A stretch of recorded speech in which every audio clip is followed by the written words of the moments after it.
Welcome back to the VSD channel. Galaxy S24 Ultra here, Galaxy S23 Ultra. I know that a lot of you wanted this video, so here, this video in beautiful 4K 60 FPS, me comparing the animations on both phones. One UI 6.1, latest One UI 6. I was trying, of course, to equalize everything, so I'm running WQHD on both phones. They just have the same settings. The eye comfort is turned off to make sure that the display is gonna look one and the same way. So the brightness level has been all optimized, motion smoothness is set to adaptive, and the resolution also has been equalized. Now, some things need to be said. The always on display here on the S24 Ultra has the option to show the lock screen wallpaper, which we don't have on the S23 Ultra, guys. So I will just leave this in so that you can enjoy how beautiful this is, right? And I know it looks really a lot like what we have in the iPhone. That's kind of it, guys. This really came originally from iOS, from iPhone. Right now also there's some new things here in the S24 Ultra. We have the option to also get widgets on the always on display and also on the lock screen. We could do that as well here with the good lock and etc. And it was a bit more tricky, but this here is kind of the unlock animation, you know, going from the always on display to the lock screen, and you can just see how beautiful this is on the S24 Ultra. I do believe it's also beautiful on the S23 Ultra, but with that said, guys, I will just try to go inside my phones and yeah, so that we are able really to test the animation. Some information that might be relevant. Yesterday I decided to format my S24 Ultra. You know, the moment I took it out of the box, I did it together with you on the video. I used Smart Switch to get a backup from this phone, the S23 Ultra, to my S24 Ultra. Then somehow something really was messed up. I was getting lower scores in 3D Mark and in Geekbench. Anyway, I also put a video there, guys. I don't want to hide anything. I just want you to be part of this kind of experience because this is a very expensive phone right now. I think even $100 more expensive than the iPhone 15 Pro Max. So yesterday I kind of reformatted, wiped this phone, and I started to install all of these applications hand by hand, absolutely manual. Now with that said and out of the box, I do believe that we can start with the animation. So the first thing I'm gonna test is really this. If you have been following my channel, guys, probably know this is always the first animation that I'm testing. All right, I'm gonna test several times to make sure that even if there is a chance to see a slight stutter, we're gonna be able to capture this. Let's also test it in this mode. All right, so here, okay, I would say both phones really doing a good job. One more time, simultaneously, guys, and one more time. All right, now some standard action with the home screen going to the left. Okay, I'm going to the right. Here I have a bit more, here I don't have so much of the apps yet installed. Now let's just do like this.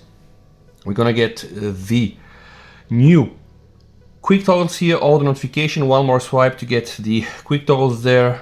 All absolutely fantastic, not an issue at all. We also have here, you know, if I do like this to get this, you have to configure this, so just do like this, enter here, and then just enable the quick instant access, and then every time you swipe from the top right corner, you're gonna get access to your quick settings. Now let's shake the up drawer, so we do like this. All right, not a problem at all. We click here on the search, absolutely not an issue on both phones. One more time, click search.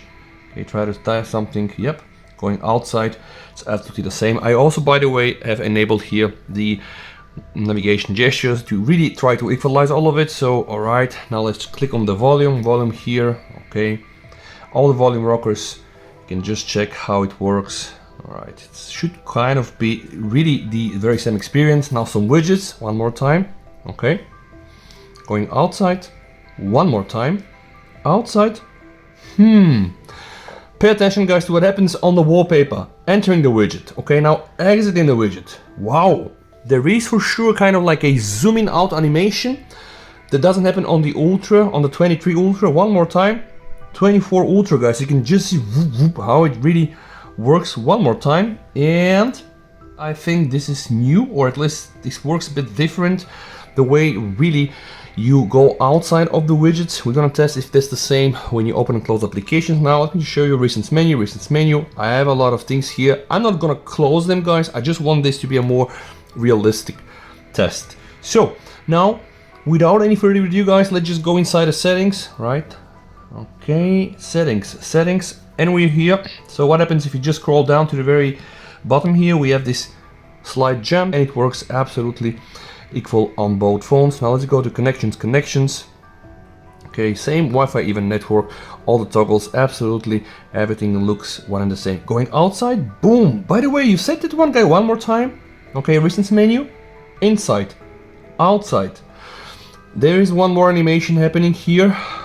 One more time, inside, outside. For sure, this is different. Let me know what you think down below inside the comments. Is this the first time you see that one? Because I don't remember having this kind of immersive animation on the S23 Ultra. And by the way, I didn't really do any kind of weird settings from developer's option. It's really just a standard. So now let's open folders. Opening the folder.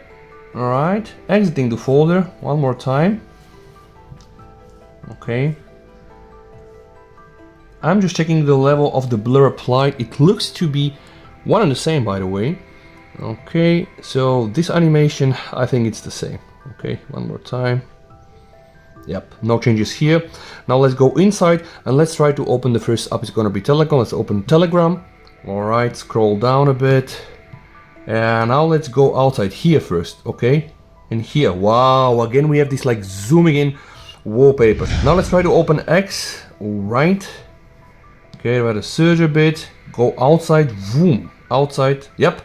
The background here for some reason is not moving. One more time, recent menu, opening X, scrolling down and going outside. Let's try to do some more extensive animation testing to see really how close we are to getting non-linear animations. You know about this, right? The moment you start an animation, to be able to really stop it when you want, right? Which means that one animation can start, and even while yet in the execution, another animation can start, not waiting for the first one to finish. So let's see how this works. I'm gonna open here this one, all right. Very responsive, by the way. And you see, by the way, every time I do open this, guys, you can check really what happens here. The zoom effect is definitely weird and it's different.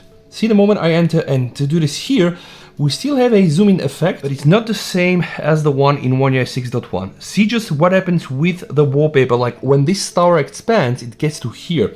Pay attention. I'm gonna do the same here, right? See? It's really different here. But also very quick on the S23 Ultra, right? Now I'm just gonna try to stop it if I can, and actually I do believe I'm almost able to stop it. Let's see if this will here. It's the same, guys. I think the animation in terms of linearity is kind of the same on both phones. So now let's just open again the recent menu and try to kill everything. But right now if I go to the edge panel, I'm gonna get the same combination. Boom, it's already there. So browsing feels kind of the same, I guess. I have the option to also switch sides of the screen, and I can also decide to, let's say, minimize. So now I minimized Twitter. All right, now go outside. Okay, now go outside again. Let me just try to close everything. Gonna close everything here. Now I can try to make this in a pop-up. This is how it works on both phones. I think it's circa the same. Not a problem at all. Very powerful, the S23 Ultra and the S24 Ultra as well. From here again, we can now close it and continue our testing. Let's try to open some more applications. Let's start with the clock. All right. And now going outside, definitely different animations. Now let's open also the Samsung Internet. Okay, here, then going outside, boom, boom, as simple as that. One animation goes down because the folder is down, one animation goes up because the folder is up. Let's try the gesture 2. Okay, yep, everything really one-to-one. The main difference that I was able to see, guys, is when you open an application and you go outside, you're having this different animation here compared to what you have on the S23 Ultra. And I hope that's not a settings. I really do a lot of things with my Ultra. I really hope that I didn't turn off any settings, any weird setting, but it should be really everything standard. So this is like the first view. Let's hope that it's only gonna get better and that no status at all. But right now, of course, that's a brand new phone. I don't really have a lot of things on this phone. If I am to show you my storage, you're gonna see this is almost really like a blank canvas. The good thing is that my Ultra, S23 Ultra, is also very stable in terms of animations whatsoever, etc. And well, I still have like 46% use, so I don't know really if you might need 1 terabyte or not. In my case, this is absolutely perfect, like half a terabyte. Thank you so much for watching, guys. Don't forget to come more for more direct comparisons. This is gonna be really a beginning of something very beautiful, comparing all the cameras and just trying to understand what are the pros and cons of having the S24 Ultra, and specifically if you have the S23 Ultra, how justified it is even at all to think about spending so much money to just get the latest and greatest. Thank you so much for watching, guys. Wir see you over and bye.